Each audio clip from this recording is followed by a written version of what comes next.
Hello everyone, welcome to version 1.1 of my Resident Evil 2 Remake, Hardcore difficulty, Leon 1 scenario, no damage, knife only, S+, no audio walkthrough, and this is going to be the full scenario, and I managed to shorten it down to less than an hour using edits, because that is the minimum length that Share Factory requires, if you're wondering why I did that. And it makes it easier for myself, because there's not much to talk about with this game, considering that Leon 1 feels exactly the same as Claire 1, because Leon and Claire deal with very similar scenarios, aside from a couple of small changes and a couple of additional sections that Leon has to deal with, aside from Claire. But the good news is, I was at least able to update my strategies that I utilized in version 1.0 of my Leon 1 scenario walkthrough, thanks to the fact that I did the B scenario, and the B scenario definitely helped in discovering new strategies, and that's just one thing I am very surprised to say. I actually discovered a lot of new things with Resident Evil 2 Remake thanks to the fact that I did these runs again. And I mentioned in my Resident Evil 7 walkthrough that I did not think I was going to discover anything new at Resident Evil 2 Remake, given that this game is so simplistically designed and a lot of the strategies that I used previously just worked really well. Why would I ever change them? And I just did not think this game was going to embrace a lot of really interesting hidden designs or technical designs that actually made sense, but this run proved me wrong, and it's the same with my other runs as well. And I was able to discover some new strategies for the sewers area, so I cannot wait to show you that, and I cannot wait to commentate on what exactly I did. Because I've discovered ways to stealth the G-adults, and I did not actually know the stealth worked against the G-adults. I thought originally the stealth didn't work against the G-adults, and against the Ivies as well, but it actually does. It's just there are certain situations where these enemies can turn around for no reason, or there are probably specific situations where you enter a room and the enemies are just programmed to know where you are. But outside of those situations, you can do stealth against these enemies, and getting through the G-adult room for the very first time when I entered that room, utilizing the stealth strategy, it's made it a lot easier in order to get past the second G-adult. And I'll gladly show you that when I get to that part of the video. But aside from the sewers area, not much has really changed with regards to the strategies that I've utilized for this whole entire scenario. And if for whatever reason you're confused about certain parts, just check out my other versions of these walkthroughs. I mean, I talk a lot about these kind of strategies in Claire 1, and then in my first walkthrough of Leon 1, and then in my updated walkthrough of Claire 1. So there's no confusion with how exactly I do these strategies. So I'm just going to go on different tangents, and we have just gotten the second medallion, and I'm just going to take the time to use the two wooden boards to board up these two windows while also avoiding this zombie here. And the first thing I'd like to talk about is Seraphim 17, and I know I mentioned in the previous walkthrough of Resident Evil 2 Remake that Seraphim 17 said a lot of statements that I would definitely consider as being rage-inducing to me personally. But, you know, I was going to originally talk about them, but now I've lost the urge to. And there's only two parts that I'd really like to talk about from Seraphim 17's walkthrough. And the first thing is that he said if you play this game from the perspective of a horror game, it's superb, but that only shows that he's played very few horror games, and if you watch his channel, you will see that he doesn't do a lot of horror games. He mainly does, like, cheap action games, or, like, superfluous action games, or just exaggerated action games. Like, it's all just action-related. He's practically, a fan of Hideki Kamiya and his games, and Hideki Kamiya, he's another guy who develops action games, and he made a very similar statement with Resident Evil 2 Remake saying it was the scariest game ever, and if you want to hear my thoughts about that, check out my Leon 1 scenario. Oh, in fact, that's actually a really good tangent to go on with Hideki Kamiya's comments on Christian Genestier's interview, but I'll get to that at some point. But going back to Seraphim 17, I really didn't like that statement the first time he said it, which clearly shows that he hasn't played a lot of horror games, but that's just a very minor detail. And the next thing is that he said that this remake is exceptional. I mean, it might be exceptional in the fact that it's an actual remake rather than just having the same exact area from the original game, only it just looks prettier, and they actually change up a lot of situations with this game. But this is not an exceptional remake from a gameplay standpoint. It's all very simple because it still maintains the exact same mentality as a 1998 style game. Like, this game just feels very, very simple in its designs. It feels like this kind of gameplay that you're seeing right now, you can easily find such gameplay in the PS2 era. And that's all I really have to say about Seraphim 17. Look at me right now. Look at me going near those shotgun shells and saying no. And Serum 17 did do his Resident Evil 2 Remake walkthroughs with the guns, and that already invalidates his walkthrough because he was playing on New Game Plus. And when he's praising a lot of the designs in this game, I'm just like, dude, you're playing on New Game Plus. Everything's going to be very simple for you on New Game Plus, so you can't base a lot of your critiques on that. And New Game Plus, if you don't know, in my opinion with this game, is just using all the guns, because if you're using all the guns, then you're just giving this game way more credit than it deserves, which is why I just did the no expression when I was near those shotgun shells. And since I mentioned the PS2, I think I'll go on a different tangent with Resident Evil Dead Aim, because I've recently played Resident Evil Dead Aim again, and that game is so much fun. For a 20-minute experience, it feels a lot more enjoyable than Resident Evil 2 Remake. Like, just being able to use the dodge system and being able to utilize all the guns and then finding the proper optimized route in order to get past the enemies and just seeing all the really interesting mechanics that Resident Evil Dead Aim has to offer in being almost like a predecessor to Resident Evil 4 systems while still not being quite as mechanically polished as Resident Evil 4. Like, it's such a fun game. Like, for instance, the dodge system in Resident Evil Dead Aim, not only do you have the ability to duck if a zombie tries to grab you from behind or an enemy tries to attack you from behind, but for instance, if a zombie tries to grab you from the front and you do the dodge input, instead of ducking, you will push the enemy away from you. And one thing that I actually discovered about that animation, and this also applies to the animation where the zombies are rising up off the ground, whenever you aim for the head at the right point in those animations, it will guarantee an instant kill on the enemies. And this is important to note because the zombies in Resident Evil Dead Aim have way more health than the zombies in Resident Evil 2 Remake, and the critical hit system in Resident Evil Dead Aim, it's not really a critical hit system, it's more so you gotta hit the enemy during a special point in the animation, and that's something that I really like about Resident Evil Dead Aim systems, and it's something that I really like about Resident Evil 4, 5, 6, and also 7 with certain mechanics. Like, having to tie in very special mechanics to arbitrary damage outputs is really, really stupid. I would much rather have it be tied to a special property that's triggered when an enemy is in a specific animation. Like, for instance, in Resident Evil 4, when enemies were sprinting, you had the ability to shoot the enemies in the leg and they would fall over. And it's the exact same case with Resident Evil 5 and Resident Evil 6, and also with The Evil Within, which is another game that Shinji Mikami made. And that right there is a great example of a special property because it's not dependent upon damage, it's more so dependent upon the situation that the enemy is in. And that right there is a really cool design choice. And another great example is Resident Evil 7. Whenever the fast molded jumped towards you, you could use the knife to knock him over, and it once again is not dependent upon damage, it's more so you hit the enemy at the correct point in their animation to knock them over. And that is such an innovative design choice because it's such a hidden design that only true Resident Evil players like myself will discover.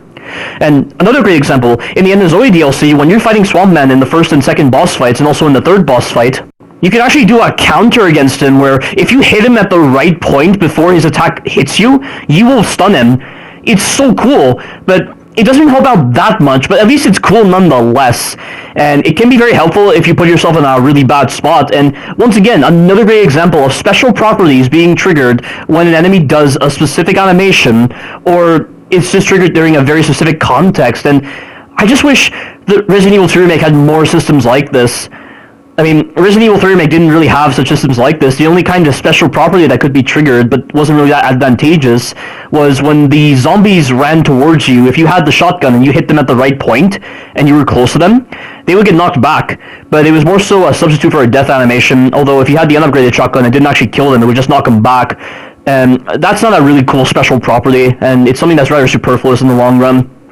And I just think with Resident Evil Dead Aim has a lot of really cool systems, and the fact that that game is not designed for knife only, because the knife is actually non-existent in Resident Evil Dead Aim, and the pistol is your only equivalent to the knife, because they give you a lot of pistol bullets to accommodate for the fact that you don't have a knife. There's a lot of experimentation to be done with Resident Evil Dead Aim, and you can even shoot hunters out of the air. You had the critical hit system with being able to hit enemies at specific points in their animation to do special damage to them, which is what I've already mentioned. And then with other systems, like, it's such a great game, and considering that it's a very short game, they definitely put in a lot of effort into that game. And the story is not the best, and the voice acting is absolutely horrendous in Resident Evil Dead Aim, but it's a very fun game. And I would definitely recommend you check it out on the PS2. It's such a shame it's not on the PS4 store, because I would download it in a heartbeat, and I would gladly do recordings of that game, because I think it's a game that definitely deserves it, even though it's a spin-off title. And that is the end of that tangent. So that was a fun tangent to go on, but I have to talk about this room right here.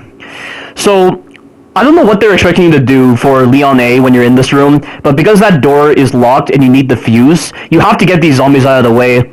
So what I did was I brought the first zombie over to the staircase, because when you stand on the staircase it turns off his AI, and this allows me to knife his leg, but if you get screwed by bad RNG on the living experiment system, you won't be able to take off his leg and you'll lose your knife. You need to make sure you have at least 2 knives for this sequence. So I currently have a very low durability knife, and then I pick up this knife right here. And the reason why you need this low durability knife is for the prison sequence later on, because if you don't have a knife, that sequence is almost impossible to do without taking any damage, unless you get really good RNG like what I showed in my Leon B scenario run. So that sequence is all dependent upon the amount of durability that you have left over in your second knife. And having factored that in, that was one of the main reasons why I decided to fight G1 Birkin a little differently in this run. Because of the fact that I was going to need a lot of durability to deal with those 2 zombies, I did not let G1 Birkin grab me after I stunned him for the first time, and instead I just repeated the loop without having to be grabbed by him. That way I didn't have to waste a knife to avoid the damage that he does. And it definitely paid off in the end. And this sequence right here, this is one of the worst parts of Leon's campaign, and it's no different between each of the scenarios. Leon 1 and Leon 2, you have to go through these 2 zombies every time, and they are so random with what they do. If you decide to go into the room immediately, the moment they decide to bust out from that door, you're going to run the gamut with them so much, because they have the ability to go back into that room and just set up in positions where it's almost impossible to exit the safe room because they're in the way, and you have to hope that they stand still and they're not facing in your direction so that you can sneak past them and then run at the right moment. And it's just way too high in the RNG, and unfortunately this is also way too high in the RNG, because there's no telling what this male zombie does, because he doesn't behave like the female zombie. You'll notice that when I exited the playable area for these 2 enemies, the female zombie, after a certain amount of time, she always stands still, but this guy, he has the ability to move around, and he's still in a stealth status, so he's not aware of my presence the moment I re-enter the play area. But why is that the case with this guy, but it's not the same case with the female zombie? Why are these 2 zombies so different in their behavior? It makes no sense. If these 2 behave the exact same way, then I could actually get a really consistent strategy against these 2, and it would actually feel more accommodating for knife only. But unfortunately, that's not going to be the case here, and I have to run the gamut with that male zombie and hope he doesn't spot me too quickly. And right here, I'm glad he's in that spot right there. If he had been hidden behind that door, I was done for, because they can't do that. The zombies on this game have the ability to hide behind doors, which is so bullshit. And it's just a free grab for them, and it's so cheap. They should have put in some kind of programming that says, don't be within this amount of distance from the door. Like, it's such a simple piece of programming. But for some reason they didn't do it with this game. They just made it where the zombies have the ability to stand behind doors, and it's the same case in Resident Evil 3 Remake. And it's a problem in the laboratory section of Resident Evil 3 Remake if you're not killing the paleheads. I had a moment in my original walkthrough of Resident Evil 3 Remake where one palehead came very close to grabbing me because he was standing behind the door. And had I not reacted so quickly, I would have had to restart, and it's so stupid that it would work like that. And I don't know any other Resident Evil game where this issue is the case. You're not seeing any moment in the other Resident Evil games where enemies can stand behind doors because of the way they've actually programmed those enemies. And the enemies at least are competent in opening doors. Because of how crappy the pathing is with the zombies on this game, they have so much trouble opening doors, and furthermore, it's inconsistent how long it takes for enemies to open doors. And this is actually a problem because on this scenario, for some unknown reason, I was getting screwed by one zombie in the sewers area whenever I was trying to pick up the rook plug. And it's a zombie that has a blue shirt on and he's bald.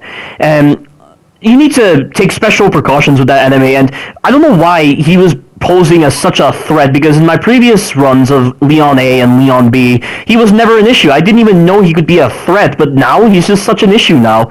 So you have to make sure that you lure him back onto that platform that arises when you pick up the rook plug to ensure that he doesn't drop down. That's the only thing I can think of in order to stop that guy. And you at least have the ability to do that as Leon, and he's not an issue on Claire's because you don't encounter him. But as Leon, the first time you enter that area and before you pick up that knife that's just sitting on that barrel, you can easily lure those zombies onto the platform and then stop them because they'll most likely not path back into a default position that's right back to where they were. So that's how you're going to proceed with the sewers area, and you'll understand in a moment the kind of issues I came across when you watch my poor designs of Resident Evil 2 Remake video series. And I've saved a lot of clips of the poor designs that this game embraces, and also a lot of stupid moments, and it's going to be very fun to do. And considering that I lost a lot of footage thanks to that issue I encountered with the MP4 file, because of the fact that you can record MP4 on PS5, like, I lost a lot of clips, but I think with the clips I've saved, it's more than made up for that. And that's all I have to say on that. So having said that, I'm just going to resume my tangent talk, and I'm going to talk about a comment left behind by a fucking idiot on my Last of Us 2 walkthrough. Like, this guy is the epitome of a cliched, average, naive gamer who falls for all the tropes of survival horror. So, he left a comment on my Seattle Day 1 video for Abby's section of my Last of Us 2 Grounded Difficulty walkthrough, where he is disputing my claim that Resident Evil 1 is not scary. Like, he said that Resident Evil 1 is scary, and he's asking me how I am not fearing the Crimson Heads, Hunters, and Chimeras. And he says that you're very capable in The Last of Us Part 2, and dodging is a lot more simple than RE1. And I mentioned that a baby would have to be scared of Resident Evil 1. It favors too many smoke and mirrors and tricking the player into fearing it. I don't see how I can fear such dumb AI that has such simplistic movesets, bad hitboxes, poor pathing, and way too much life. They're so simple in their designs that there is no reason to use guns against them. The knife is more than enough. And furthermore, the only reason the AI are like that in Resident Evil 1 is because the main characters are incapable of doing any action that feels logical. At least in The Last of Us 2, they made the enemies more aggressive and better designed because of the fact that the main characters are capable. Also, it's not fair to use the term simple when describing dodging. Dodging is designed the way it is to balance the enemy's aggressiveness. It's only logical. And then his response to this comment doesn't even build off of what I said in that comment. He said that I like the monster designs in Resident Evil 1 more than Last of Us 2, but that's all it is to it. Like, yeah, I told you before, in my Claire 1 Scenario 1 on version 1.0, it's not about how the enemy looks, it's how they actually behave. There's a big difference. I mean, if you satisfy both of those aspects, that's great. But when you have an enemy that may look really cool, but it's so shit in their designs, they rely upon all these cheap artificial handicaps to feign lethality, that right there is just playing upon the naivete of individuals, and he's perfectly representing that. And he said he still finds Lisa Trevor unsettling because of that. I have not played it enough times, but so maybe that's why you don't find it scary, because you know everything. And I find it funny that he had the gall to say that. I don't find it scary because I know everything. Like, how is this guy expecting me to judge survival horror based on your first playthrough? Or based on a baby's mindset or a pussy's mindset? Those types of people don't understand survival horror. They're scared of everything. They're probably scared of their own shadow. So they misjudge the horror all the time. So you have to judge survival horror based on knowing everything in the game. Like, judging it based on jump scares, like, jump scares are so easy to do that you could easily just put on your headphones and then turn up your volume to max and then just play it. Like, stuff like that. You don't judge survival horror based on that. So, I played Resident Evil 3 Remake so many times, for instance, and I still fear the Hunter Gammas. The music that plays, the way they look, and the gameplay that's built around them where they have the ability to just walk towards you and then open their maw in order to gulp you up. And then they also have this vulnerability where if you successfully confront your fear and you counter them with the knife, you knock them over. Like, that right there is how you judge survival horror properly. That is an enemy type worth fearing. That is a Resident Evil enemy. Like, I don't understand what this guy is saying. And once again, he's saying some of the most basic, most average, most ignorant statements ever. And continuing on with his comment, he mentioned that Jill and Chris can't do any logical actions because it was their first time fighting zombies.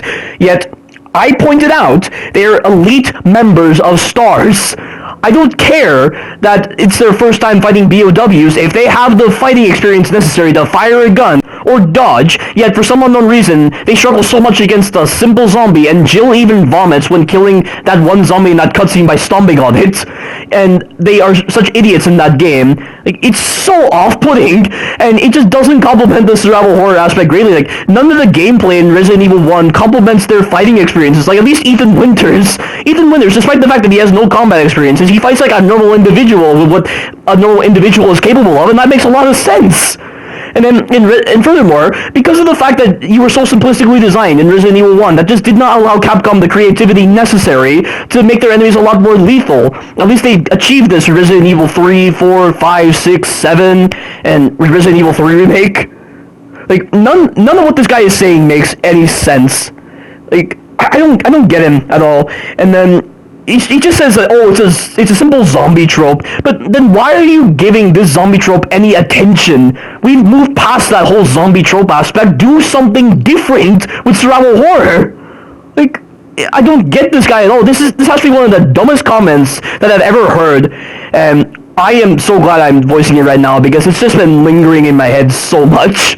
That is a great example of the kind of comment that you hear in the Resident Evil community, for instance, or from any ignorant mindset. And just the way he was so assertive with saying Resident Evil 1 is scary, like, he phrased it as if it was meant to be objective with what he was saying. But how is that an objective statement? Calling something scary is not an objective statement, it's a subjective statement. And in the case of what I've been describing, with the objective designs in place with the mechanics, like, Resident Evil 1 objectively is not so much of a scary game. It's only scary if you're not looking into those details, and that's the kind of, like, simplistic mindset or superficial mindset that just allows a lot of bad games to be made. And that's what happened to Resident Evil 2 Remake.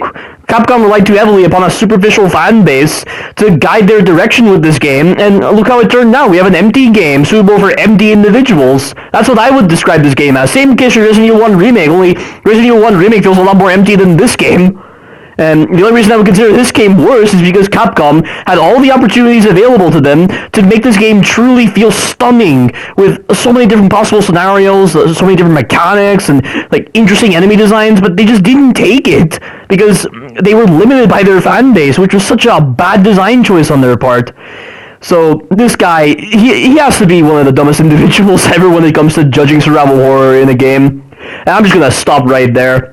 And right now I'm just about to complete Ada's section, and I'm going to say it once again, Ada's section is so underwhelming in this game. You do absolutely nothing to diversify the gameplay in a way that's interesting, much like the Resident Evil 3 Remake, where when you play as Carlos, he fights very differently compared to Jill, and he's put into very different scenarios. Like, the Defend Jill sequence is a great example of side character content done right, but the side character content in this game, you're doing gameplay that's no different to what you've been doing as Claire or Leon, or you're doing gameplay that's just severely underwhelming. Like, that's exactly what Sherry's section is, because Sherry's section is just an interactive cutscene moment with Chief Irons, and then you're just running past a handful of zombies and getting past Mr. X, and that's all you're doing as Ada. And it's just not befitting for a character like her, who could have easily had a very interesting backstory to explore in this game, or additional sections to do, but they just settled on one section that you're not doing anything at all. They don't bother introducing any kind of gadgets that she might have, any other interesting mechanics with her, like, for instance, she could have the ability to push zombies away, or, I don't know, something that feels like she's very capable in combat, because, of course, she is an agent. It's just really bad, and it just once again highlights just how underwhelming this game is. And also, by the way, that first zombie that I ran past just then, that's the guy who causes trouble. The guy with the blue shirt, who's just completely bald and has a completely pale face, he's the guy that causes trouble. And you'll notice right here, I'm waiting for him to come, but he doesn't come, and I'm not going to wait so long here, because it might mess up my S+ rank. And I'm just instead going to deal with it, and I'm going to have to run the gamut with him later on. So always make sure that that guy is following you when you're making your way down here as Leon. And we're just going to progress onward. And as I was saying before, Ada section, horrible. I'm not going to mention anything more about it. I think I've flogged this dead horse long enough with Ada section. I'm just going to go on a different tangent. Oh no, wait. There's actually something to discuss here with the sewer section. So, like I said before, the sewer section, I've discovered 2 new strategies. So, this part here, with this one zombie that you have to lure in order to get past him, you don't have to actually do that. What you can instead do is when you get to this part of the stairs right here, you are able to turn around and start sprinting, and what this will do is it will alert the zombies. But because I went through this door, it turns off their AI, and if you go back into this room quick enough, which is how you want to do it, like how I did it just then, you will cause them to go back to their default positions, and because their backs are to you, you can sneak right past them, and that is a faster way of getting past these 2 enemies. And then I'll talk about the G-Adult room when I get the chance, because the only thing you really need to know with the G-Adult room is just with the second G-Adult that you encounter the first time you enter that room, after you get past the first G-Adult, you want to start walking so that he doesn't turn his attention towards you. That's what's influencing his pathing. And with that in mind, I'm just going to go on a different tangent, and I'm going to talk about something more directly related to Resident Evil 2 Remake, and it has to do with the aiming on this game, which I have to say is one of the worst aiming systems ever made in the entire Resident Evil series. Like, one of the main reasons why I don't use the guns on this game is because of the aiming system. All it did was just make you waste a lot of time trying to line up the perfect shot to deal pitiful damage. All this mechanic did was increase the chances of getting a critical hit, and the damage was the same regardless of what body part you hit, and regardless of whether your crosshair is tightened or not. But then in Resident Evil 3 Remake, they improved this mechanic. So rather than just simply increasing critical hit percentage, it actually allowed you to deal increased damage when you tighten your reticle, which is really good design. But at the same time, I don't think this whole tightening of the reticle system should be in a game like Resident Evil 3 Remake. There is no reason for a fast-paced Resident Evil game to have such a mechanic. I mean, the only time this mechanic was really annoying was when you were using the Magnum, because the Magnum took forever to tighten the reticle. And it's even more redundant when there are times when the bullet can fire outside of the reticle, and if you need proof of this, check out my Poor Designs of Resident Evil 3 Remake video series. Where is the skill in aiming at that point? Like, in Resident Evil 7, landing accurate shots was a matter of skill, since the aiming was very accurate and the enemies swayed a lot when they were moving towards you. I have more difficulty with shooting in Resident Evil 7 for all of the right reasons. Apparently, Ethan Winters, a man with no combat training, has no trouble aiming compared to Leon, a rookie cop, Claire, a young adult with self-defense training from Chris, and Jill, a trained STARS officer. Like, how weird is that? It makes absolutely no sense, and I'm just very glad that Resident Evil Village is not embracing this kind of design. The fact that they're using Resident Evil 7 as a template for all of the fundamental designs of Resident Evil Village is so much better than using Resident Evil 2 Remake as its template.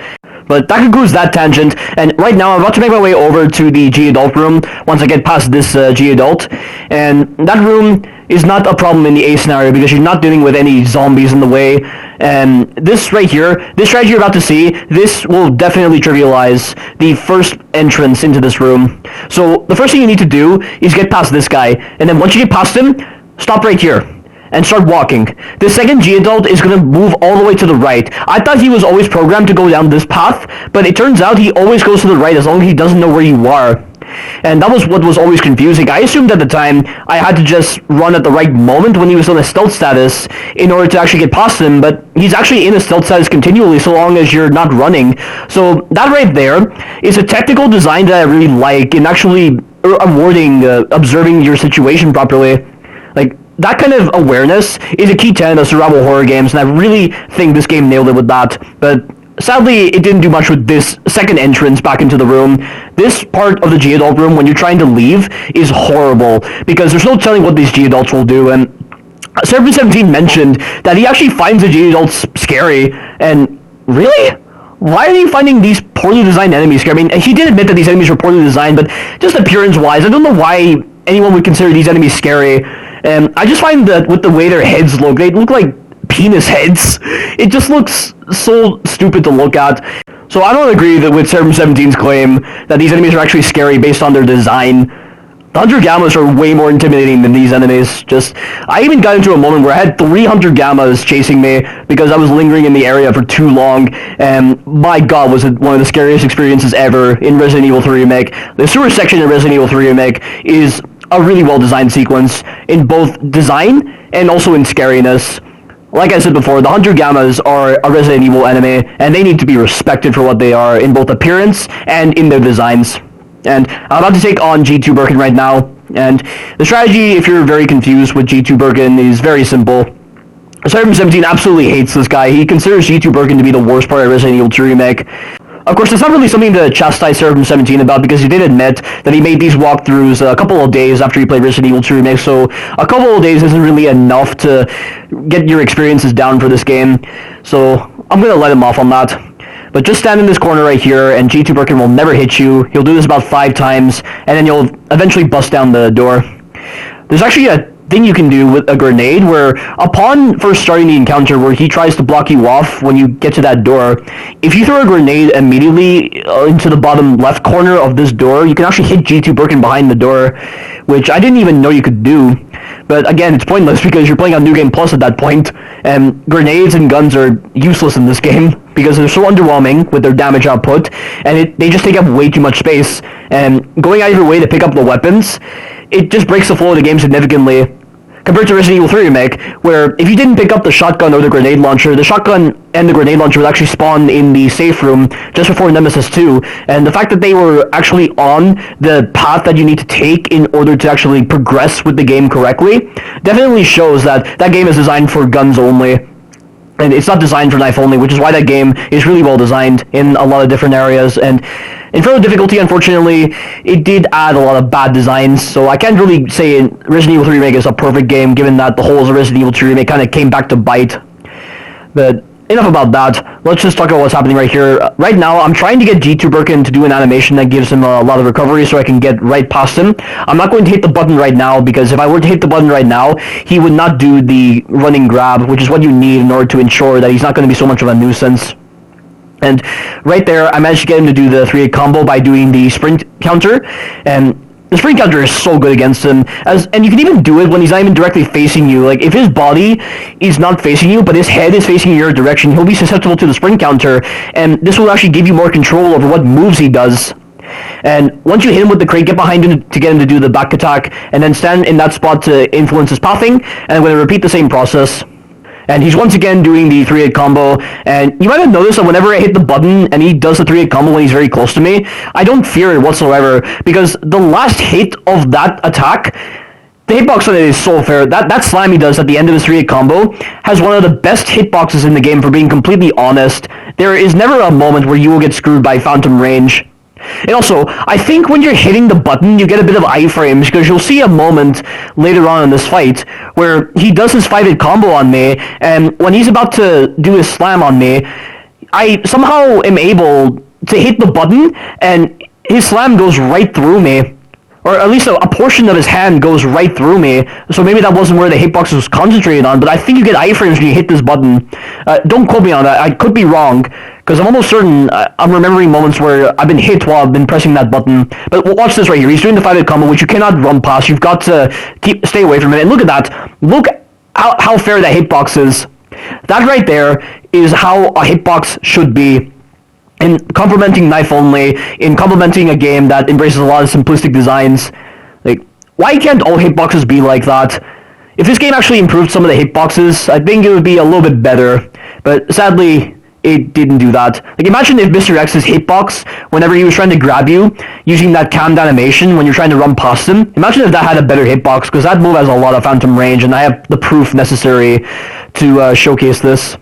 But I guess that's expecting too much, given that Capcom decided to take influences from a fan base that is very oblivious to these kind of issues. So I'm not going to expect that anytime soon. And a lot of people would think that these kind of hitboxes can't be fixed, but they actually can.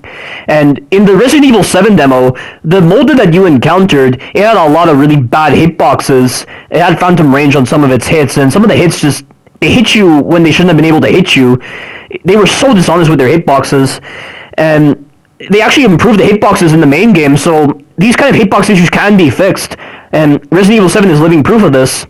And I'm hoping that with the next demo that might be releasing in Resident Evil Village, that it will have really good hitboxes, and I'm not too sure what the combat mechanics are going to be like in the Resident Evil Village demo. I'm not too sure what our options are going to be, but it will be very interesting to explore that once the next demo releases, and I'm assuming the next demo is going to be releasing very close to the release date for Resident Evil Village.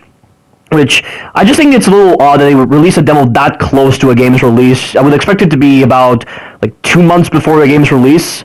But I don't think they did that with the demo, the most recent demo for Resident Evil 7, when it actually released. But moving on to another tangent involving Resident Evil 2 Remake. I'm going to talk about the B scenario ending, and I mentioned before that I don't like the B scenario ending in this game. The whole moment where Leon, Claire, and Cherry escape, and they are able to start walking away into the sunset, and that music is playing, and it's just such a fan servicey ending, and it doesn't properly respect the original game that well. Like in Resident Evil 3 Remake, this was different. In Resident Evil 3 Remake, it was actually a very serious ending, and Jill was actually talking about looking for Chris, and I believe they touched upon this in the ending for Resident Evil 3, and I like the fact that they stuck to the roots of the original Resident Evil 3, and they actually made the ending of Resident Evil 3 Remake very similar to the ending for the original version of Resident Evil 3, because it paid a lot more respect to the character, it paid a lot more respect to the seriousness of that game, and I just think with the B scenario ending, like the fact that they don't showcase any moments where Leon, for instance, is saying, "I'm going to scrub this virus off the face of the earth," or you don't get any moments where they talk about Sherry's mom and they're not trying to console her, and they just laughed off Sherry's mom's death as if it's nothing. You know, I'm not a big fan of that kind of tonal inconsistency, and like I said before, it just doesn't pay respect to the original version of Resident Evil 2 that well. And it just further highlights the problems with the character interactions in this game. I just don't think the characters were done that well. They might look really cool, but there are just a lot of moments where the character interactions could have been better.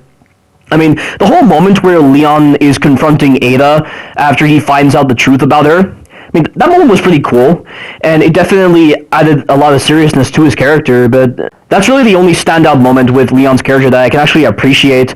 I hate the whole moment with Leon and Claire, where they're on either side of that fence and they're just flirting with each other, or what seems like it's just flirting. And I feel like they only did that to appeal to the horny fans who feel that Leon and Claire should get married. And why the heck should you reduce such a really great relationship between friends to such a stereotypical husband and wife relationship? And we already know how those turn out greatly. Like, it's so stupid. Like, imagine if they made Leon and Ada marry each other. That would destroy the whole, like, unique aspect with their relationship. Like, Ada is very protective of Leon, but at the same time, she's using him, and then Leon has feelings for Ada, but knows that what she is doing is wrong in most parts. Like, if they reduce that to such a stereotypical husband and wife relationship that has no depth to it, the value of that relationship will be significantly diminished, and it just will not feel very good. And that's just what I felt when I first saw that cutscene of Leon and Claire just flirting with each other when they were on either side of that fence. I just thought it was very cringy. And there are some cringy things that the characters say in this game, like with Ada. I forgot to mention this so many times in my walkthroughs, but that whole moment when you play as Ada and she's like, "It's secret weapon time, taking candy from a baby," that has to be some of the cringiest quotes I have ever heard Ada say. She said better quotes than that, but just the way it was delivered, it sounded really, really bad. And then with Leon, when he's like, "You said the virus turned people into monsters, not reptiles, yet he's been dealing with canines. It makes no sense." And I just thought it was a very off-putting comment that Leon made. You know, there's certain dialogue in this game that just doesn't sound very good, and those are great examples of really off-putting dialogue that just doesn't sound very good. And speaking of not very good, do you know another thing I can't understand about Resident Evil 2, and this also applies to the remake? Hunk. I don't know why people give Hunk so much credit and they call him one of the best Resident Evil characters, because he does nothing. All he does is just go from point A to point B, doing the exact same things that Leon and Claire have been doing, and I've been dodging way more enemies than Hunk has been doing, and I've been doing everything knife only, yet Hunk needs all these weapons because he doesn't have access to a knife in the original version of Resident Evil 2, and he only has access to one knife. Like, he does absolutely nothing. He doesn't offer any kind of interesting take on the story. He doesn't offer any kind of additional insight into the story. He doesn't do anything interesting with his gameplay. Like, why are people giving him so much credit? Why do people love him? Is it just because, oh, he has that cool music playing, and he's just running past everything, and he has that outfit of his? Like, that is one of the dumbest things I've ever heard about that character. I think Hunk is one of the most overrated characters ever, and he doesn't deserve any place in the Resident Evil universe. He's nowhere near as good as Ethan Winters, or Leon, or Claire, or Chris, or any of these other characters, and that right there, you see that bullshit? I knifed the weak spots, yet for some reason, it didn't incapacitate the Ivy. It didn't delay the Ivy's rising animation, it just caused it to get back up. What was that all about? And now I have to run the gamut with these enemies because of the fact that I got screwed by this issue. And then I have Mr. X here, and look at this. This was very close. I was pinned on both sides, but luckily Mr. X did the jump attack that he does whenever you're at his side, and it allowed me to get past him. And the good news is, whenever he's in the recovery frames of that animation, it takes him such a long time to initiate the attack where he grabs you with the cammed animation whenever you're trying to run past him. So that definitely helps out. But now that that's done, we can make our way over to G3 Birkin. And resuming my tangent, Hunk is just an overrated character. I don't know why people give him so much praise when he does nothing in Resident Evil 2. I mean, he shows up in the minigame for Resident Evil Revelations, but that doesn't count. It's not part of the main story. Hunk has never appeared anywhere else in the main stories of the Resident Evil games, and the times when he doesn't do anything. Like, he just runs from point A to point B, not doing anything. Like, the fact that people can be impressed by that just goes to show how empty these individuals are, and an empty person will like an empty character like Hunk. Like, all people need to be impressed by a character is just a different kind of outfit, and with him just having cool music. Like, that's apparently what it takes to actually like a character. And if that is the case, then it's no wonder people hated Ethan Winters at first because of how his dialogue was delivered to a lot of people. And I liked his dialogue a lot in Resident Evil 7, and then also with the fact that he didn't have a lot of cool music playing, and he was just a normal individual that wasn't as cool or as any of these other characters, and he's way better than the other characters. Like I said, I like Ethan Winters so much better than the other characters, given that he's a normal individual, yet he's encountering all these dangerous POWs that are way more deadly compared to what Chris and Jill fought in Resident Evil 1, or what Leon and Claire fought in Resident Evil 2. I mean, Evelyn feels a lot more dangerous than Birkin. Birkin is just a mindless BOW who isn't even that threatening. And he's given some pretty bad music as well. The music that plays it for G3 Birkin in this fight, I think it's one of the most annoying pieces of music in the game. I'm not a big fan of the opera. The opera music just sounds like noise, just white noise. That's all it sounds like. And they're trying to make it seem like, oh, this is a really cool fight, but this whole entire game has been so underwhelming, and this boss fight is equally underwhelming. And it just feels so repetitive. And it's about as repetitive as the G3 Birkin boss fight music in the original version of Resident Evil 2. And the original version of Resident Evil 2 didn't really have that many cool pieces of music. I mean, G1 Birkin's boss fight music, however, I really liked G1 Birkin's boss fight music in Resident Evil 2. And unfortunately, he's given such really bad music that's almost non-existent. Like, the soundtrack on this game, it doesn't feel like it has any kind of moments of loudness or any moments where it actually feels like it dips a little bit and then it actually gets loud again. Like, there's nothing really dramatic about it. And I think with this one, it's a little too dramatic with the opera music. And then the music that plays when you're playing as Hunk might seem very cool, but that doesn't justify you playing as a really boring character in a very boring piece of content. That's why I don't listen to the music in Resident Evil 2 Remake. I don't want to give this game any more credit than it deserves, and I just feel like I'm embracing fan service at that point. But, yeah, that's all I have to say about Hunk, and what I have to say about this music, and the music overall in Resident Evil 2 Remake. And let's move on to another tangent, shall we? Because this fight is so simplistically designed, a toddler could do this fight if you just pay attention to exactly what I'm doing. I think I'm going to talk about Resident Evil Degeneration, because I think it's an animated film worth talking about.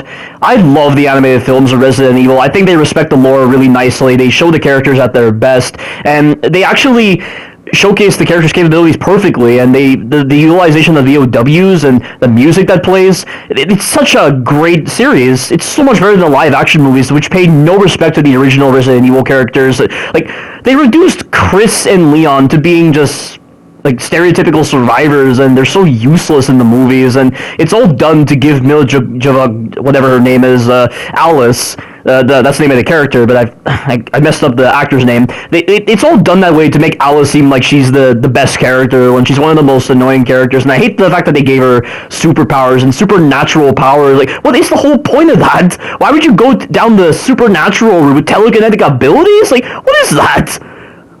Alice is not an alien life form. I mean, yes, she was bred to be a BOW in the third movie, and also in the fourth movie, but what the hell? Like, telekinetic abilities? That's stretching the margin way too much to an unsustainable degree when it comes to sci-fi. Like, the groundedness of Resident Evil when it comes to its science is one of the things that I really love about this series when it comes to not only itself, but also the survival horror aspect. And I just think a survival horror game is only good when it's able to give you so much without making it so ridiculous. Like, that's why I can never stand a lot of psychological horror-based games. And the only psychological horror game I like is The Evil Within because they actually give a sci-fi explanation. And Laser Z described in his analysis of Assassin's Creed Odyssey that when the developers decided to make the Isu in that game just mythical beings and it makes no sense and it just violates the lore greatly, a lot of the mystique that was brought with the Isu was just lost because of the fact that they made them mythical beings, and because it was all grounded in science in the previous games. That's what made the Isu so intriguing. And similar to that, because of how grounded the science is in Resident Evil, and I'm specifically talking about the games and also the animated movies, I just think that is a commendable feat on Capcom's part, but the live-action movies just went all out for no reason, and it just took away from a lot of the seriousness of the films, and they just became very goofy, and that is why I absolutely despise the live-action films. And ironically, the live-action films were one of the main reasons why I came to know about Resident Evil. And originally, I didn't like the games because I never played them, and I liked the movies. But now, with the point where I'm at right now, I love the games more than the live-action movies. I think the live-action movies don't deserve to be made. And considering that I don't allow nostalgia to cloud my judgment because of the fact that I grew up with the live-action movies, yet I never allowed them to take over entirely because I managed to break free from that trend. I'm amazed that no other people could break free from nostalgia.